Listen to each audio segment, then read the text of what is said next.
Yo, what's up guys? The banlist has dropped yesterday and I did do a quick reaction video, but you know, it's only a reaction for the reaction. And today we're going to be talking a little bit more in depth about the banlist and why certain cards were hit, certain cards were unhit, and we're just going to go in a little bit deeper. So to kind of set the stage for the last format is the format before Despia was really awful. It was really bad. Almost every deck had the exact same 40 cards and then 20 other random cards, and everyone was playing 60 because you just needed a high amount of cards in your deck, which is obviously just not good for the game. Was kind of sick and tired of seeing Rites of Rasamir, etc. Then Despia came out and it shook up the meta a lot because a lot of the POW decks kind of got ratioed and fell off, but you know, just a lot of stuff was happening. A lot of other decks were viable. The old decks were still viable, but just in a different way. You had to run different cards, and the answers weren't all that bad anymore. So then we had the question, is a banlist still necessary? We were still around the time where we would normally get a banlist. So everyone was getting their hopes up and getting hyped, and some people were saying, there's not going to be a banlist, there's going to be a banlist, you know, YCS is coming, Legends is coming. What's going to happen? Well, with this list, Konami has sent a clear message. They do not mind certain engines in the game. They did mind the direction of the decks from back then. They would rather have us focus on a lot of the brand new archetypes rather than old stuff that just randomly works together. And this list has clearly been favored in favor of two hyper-specific decks, and two other decks have been completely killed. So without much further ado, we're just gonna go talk about the card by card, and after that we're gonna discuss the format a little bit better, so stay tuned for that. Alright, so of course, scrolling down, we have 3 link monsters that were banned, which currently totals 1, 2, 3, 4, 5, 6, 7, 8, 9, 10, 11, 12, 13 link monsters that are currently on the ban list, which is quite a lot, but it makes sense. The game is after Master Rule 4 has been centered around this, so it makes a lot of sense that these cards are broken. So we have, now that I think of it even more, these are the cards that were supposed to be support for specific archetypes, like they're, you know, like how every archetype got a link monster at a certain point, and all 3 of these were hyper specific for them. But 2 of them were too generic to be able to use. But okay, whatever. Alright, so let's talk about Mega Phantom Beast Auroradon. Now, this was mained in one of the best decks of the format. Thank God I have editing software.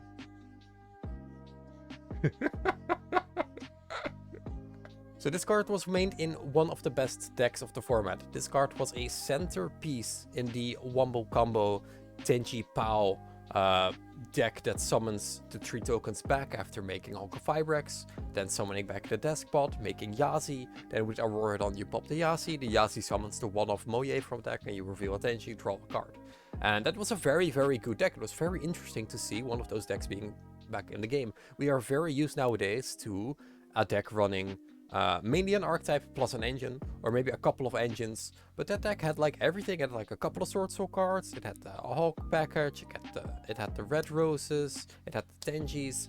It was very nice to see, but Auroradon wasn't only played in that deck. Auroradon was actually a centerpiece in a lot of degenerate stuff. Basically, the moment that you had a non-tuner and a tuner on the field, you could basically just make Auroradon, summon 3 tokens, summon it back, make a Synchro 10, make a Synchro 7, like shooting Riser Dragon. I mean, I even used this in my Megalith strategy because it was just so convenient to get out. So Auroradon was definitely a little bit too powerful, also being insane for just so many rogue decks, and it was just a little bit too much. How much you got out of a singular card was just way too good, and this also, you know, also includes Hulk, this also includes Deskbot, but the main reason and the main way to just get rid of that combo is to just straight up destroy Mega Phantom Beast Auroradon. Does this hurt a lot of rogue decks? Yes, it really does hurt a lot of rogue decks. But is it good that it's banned? I think we can just undeniably say yes. This card had it coming. This card, we didn't even use it to full extent, because this card has an effect that sets traps back from the grave. Come on, we haven't even used that, so... Honestly, pretty good hit, in my opinion. Brankets meow meow meow. I have addressed this in my Banlist prediction video a lot. Brankets are not making Konami any more money. Brankets were in the gold sets. You could get the entire deck for around €5. That's like $200 in American value still, but you know it is what it is. This deck was just super cheap. It has sold already. There is no more gold on the shelves. This entire deck is available. There's no new support coming out. It just... Konami is done with this. There's no reason this deck should have been alive for this long. Now it got back into the meta because of accidental synergies with chain blocking and, you know, being very good with the Brave deck. So, yeah, this deck was just overdone. People were tired of it. It had sold already. They were just done. The fact that everything that this archetype had was already in the gold set already just shows enough, like, okay, yeah, this deck was getting deck soon. Killing Meow Meow Mew destroys the deck. The deck is just unplayable now in the versions that we've known it. You're gonna have to resort back to fusion strategies, but that will only be a pure Branket strategy. As long as you don't mix Brankets anymore with Brave, this is completely fine. So I'm happy with this. A lot of people aren't happy, especially a lot of European countries that have nationals this weekend, and a lot of people were planning on playing this deck, but you can't anymore. Very unlucky for you. They have Verte Anaconda. This is a pick that I did not predict. Banning Anaconda requires to have the biggest balls ever. So I'm gonna have to say props to Konami for actually dealing with the problem at hand. Now this card could have just been still at 1 or still at 3. And we would just have a format where we could still do Verte, we could still do branded stuff, we can still do Fusion Destiny stuff, we can still do Dragoon stuff. But Konami has said they have enough of this. Now this Verte ban, of course, was also being played in the pile decks, it was also being played in the Brank decks, it was also being played in some branded decks. Some, it wasn't optimal at the end. But overall, what this card has done, whether it was summoning Dragoon in the past, summoning DPE, or now sending Branded Fusion, it's just not intended that a deck like Tri-Brigade gets to do that. It's just not intended that you play with your opponent, you know, they hand trap you, they destroy your board, they ogre your Rites of Arasamir, your Fateful Adventure, and then at the end of all that, you still get to have 2 monsters on the field, just random monsters, no matter what they were, whether they are just like a loose Branket or a token, and you make DPE, and you send Fusion Destiny, and then you have advantage. Now that is of course also the problem of Fusion Destiny, it's also the problem of Red Eyes Fusion, and it's also the problem of Branded Fusion, but the main key word in this is that Verte Anaconda just straight up ignores the activation condition of the cards. This card was way too good, and now that we are going into a very fusion heavy format, it's finally gone, which did require a lot of balls. I honestly have to admit, I did not expect this card. I really expected this to be banned eventually, but not now. And that's a good thing. It's actually a good thing.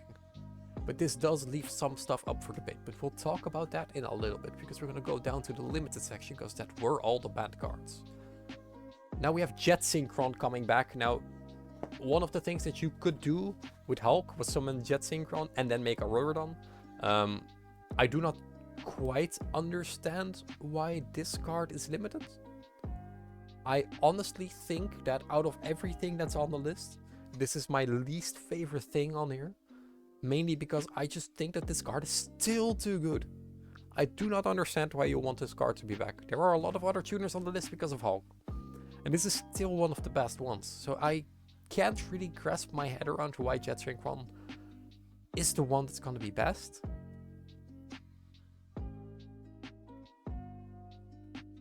But I don't know, man. I do not understand why this one is back. 1-for-1 tuning. I don't know. Especially with Hulk still being in the format, I just have my doubts about this one.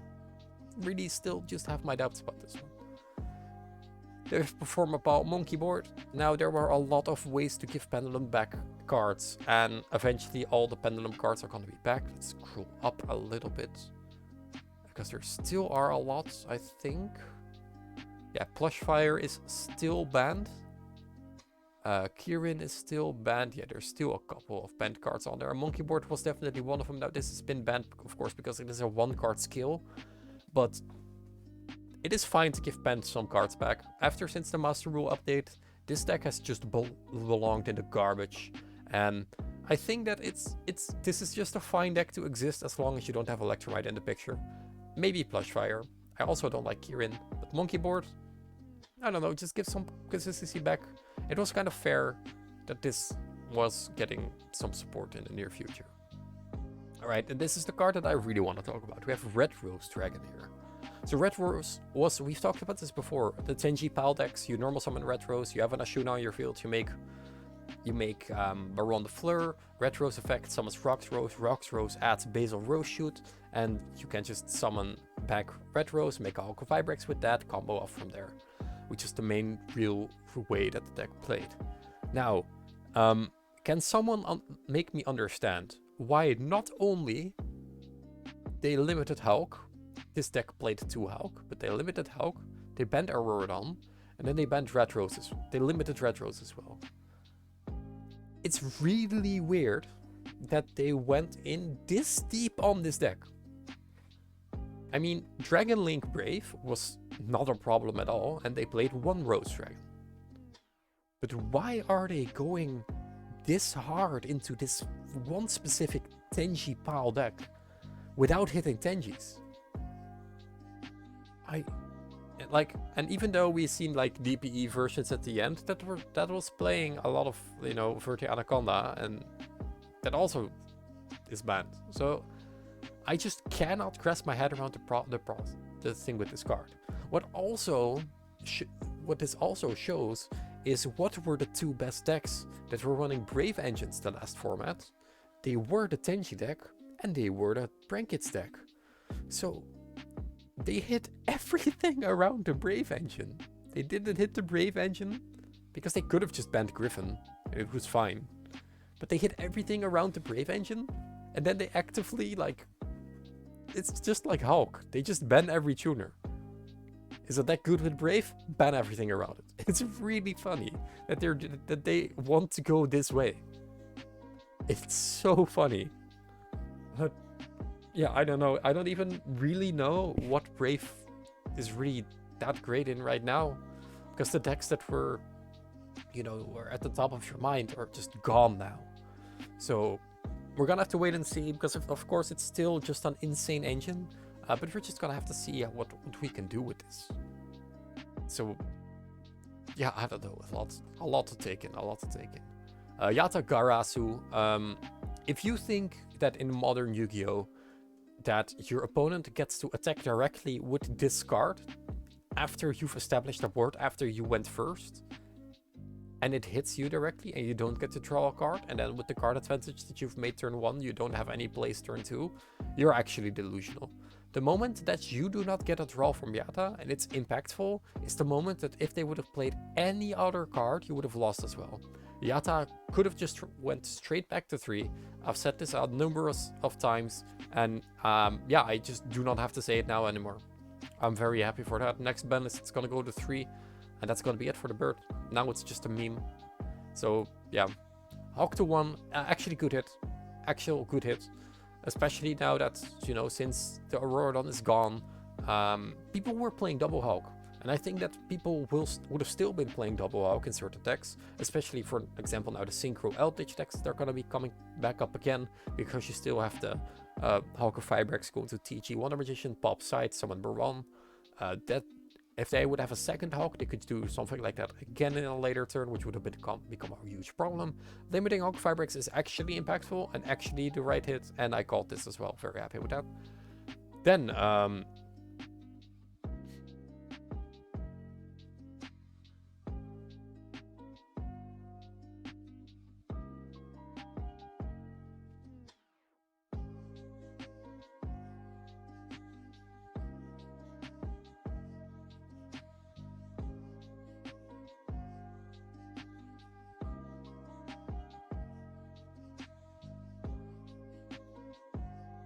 what do I...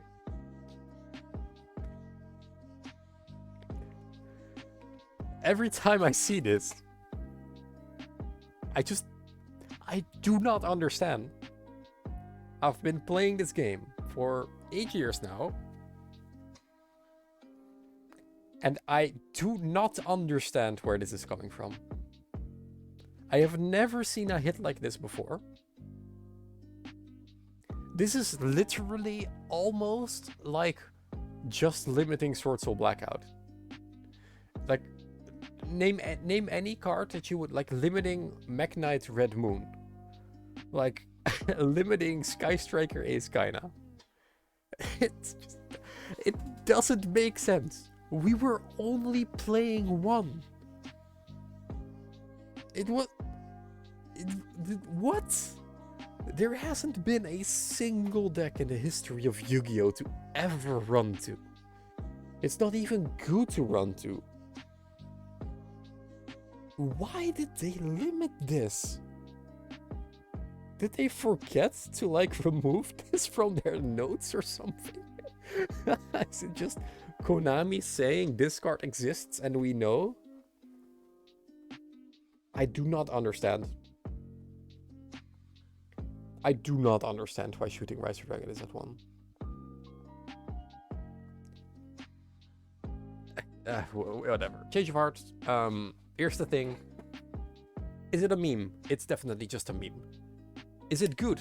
It's a good card. Will you play it? No. It is not good to run this as a one-off in your main deck, because this is a card that is only good going second, because your opponent will never have a monster on their field. This is a card that's only good going second, and that already, like, Triple Tactic Talents is just better. There's a lot of cards that are just better that you can either set up that have more flexible uses. So you will not main this card. Then the question is, are you going to waste a side deck spot for Change of Heart? And the answer is just no, you will not do that. So why is this card coming back? Maybe for Sky Striker. This is some good Sky Striker support, like genuinely Blind Second Striker. Maybe some invoked Mekk-Knight support, something like that. It's just kind of funny. I don't mind cleaning up the ban list. And this card will, everyone is just like freaking out, but it doesn't matter. It's still better than Snatch Steal because that's an equip card. So yeah, is there anything else that was limited? Time Seal. I've actually been in genuine actual discussions about this card. If you think this is a good card, you should probably sell your collection and just start playing Pokemon or something. If you think that a card, so you go first, right? You have Time Seal in your hand. You set Time Seal on the field. You pass turn. Your opponent starts their turn by drawing a card, which there's nothing you can do about it. Then you activate Time Seal. So they skip their next draw phase, which is the turn after that. So you are setting a card turn 1, so that on turn 4 your opponent doesn't draw a card. Alright. Not much to say. Not much to say. Dynamite Knight, the true Draco Fighter, is of course, you know, a good Synchro / Fusion / Xyz card. No, it's fine. Just this card being at 1 for so long kind of doesn't make sense. It's nice to see that the Draco archetype is gonna get a little bit back, you know. So, I don't know, it's not gonna do anything. Ben 10 to 2. People have been adding me on Twitter for this. Tritron's still garbage. Surprise! It still doesn't do anything. It just makes it a little bit better now. Slightly, but it's not anything good.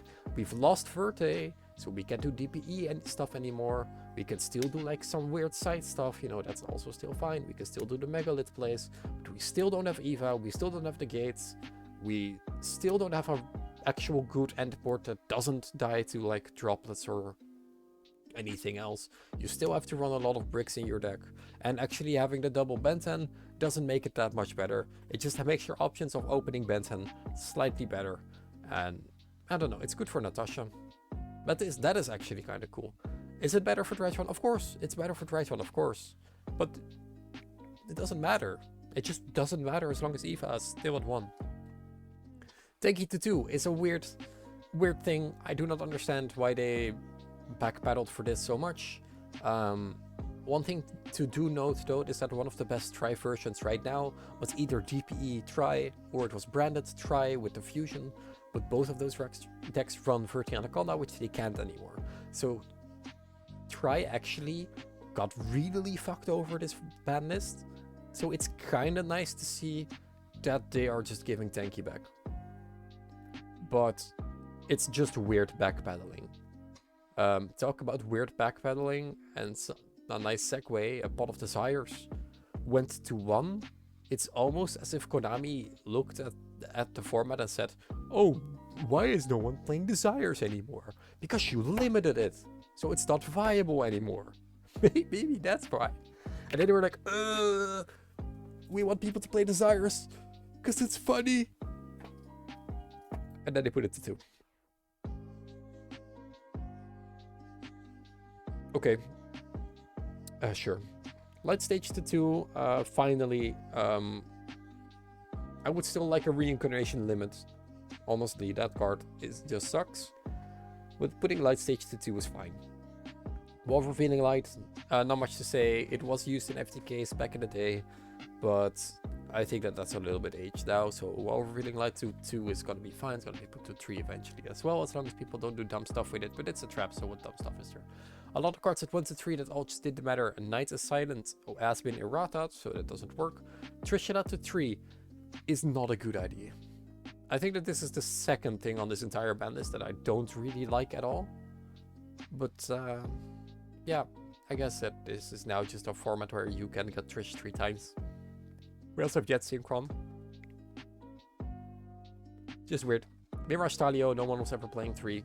Hero Lives is finally good for heroes. Heroes actually got a big buff because no one uses their boss monster anymore. Salamangreat Great Circle. I expected to go to a put Gazelle to 3, not a put Circle to 3, but this is the way to go. Putting Circle to 3 is fine. Pretty cool. And then Scapegoat to 3 is just too slow. It's not gonna do anything ever. Yeah, so a couple of things to take away from this. First things first, where the branded. I would have honestly, if they were to put a ban list right now, it's really dumb that they did not hit that deck. Now, what do you hit about that deck? Especially since it just came out, you cannot hit any of the branded or the Despia cards. It's just not possible. But what they could have done is maybe limit or just ban Super Poly. But they didn't. So that's weird. I feel like a ban to Super Poly, especially right now, would have been very fine, but they just didn't. They just actively told us, we want this deck to be very good right now, and well, it is the truth. It is just the truth. So that's one thing. Second thing, Sword Soul coming out of this unscathed. They do lose the fact that they do not have that good of a protection anymore by leaving another hero on the field and being able to make Halco Firebreaks, go to Auroradon. That is interesting. But then again, they did give the deck 2 Desires again. So now the straight up normal version that wasn't running that anyway is just making it better. So they gave Sword Soul actual good support because they can just run Desires now, which is sick in that deck. So 40 card Sword Soul list are rejoice. It's a good time to be a Sword Soul player. That's nice. Brave Engine is completely unhit, but it's also very difficult to play a deck with Brave right now because, you know, what's realistically left? You can look at PK and say, yeah, you can play PK, but they don't have DPE anymore, so that kind of sucks. Yeah, the Synchro decks are kind of dead. Dragon Link could still play it pretty much reliably. That's cool. And then we're gonna have to look, of course, to the new stuff because Daivo is releasing actually today or tomorrow, depending on where you live. So maybe we're gonna see some Punk Brave stuff, some Therion Brave stuff. That could definitely be the way to go, which does completely, you know, work together with how Konami works. Like we have to sell cards, we have to sell products. It makes complete sense. So we're gonna probably be running into a couple of those things, but it's still a little bit too early for me to completely say that Brave is just like, I don't know, it's just weird. It's just weird. We have DPE, we still have 2 Fusion Destiny, but the moment that you put DPE in your deck, you run 2 Fusion Destiny and 2 Destiny Heroes, which has the exact same odds of being opened. So yeah, it's just very weird. Very weird spot, that card right now. Would it have been fixed? Do you guys think that the format is fixed? Do you guys think that DPE was such a problem it's gonna be unplayable anymore? Are you sick and tired of Brave but it doesn't have a real direction anymore? Or were you just excited to be playing Sword Soul or the, what's it called, the branded decks? What do you guys think? Because I honestly think that this list was really good. They did do a lot more than I expected them to do. but I do think that there were a couple of things they could have done a little bit better. But of course, you know, we are all not perfect. And still, overall, I would rate this ban list 8 out of 10, just for the fact that they put their massive dick on the table and said we are able to ban Verte Anaconda, and there's nothing you can do about it. Really like that. Let me know in the comment section down below what you thought of the list, and also type F to pay respects for all the Prank Kids players that were supposed to go to Nationals this weekend. 07 in the chat. I hope I never get to play against Prank Kids ever again in my life. My life will be so much better now. My stress levels have already dropped massively, and overall I'm a much more happy person. Thank you guys for watching. See you guys in the next one. Bye guys.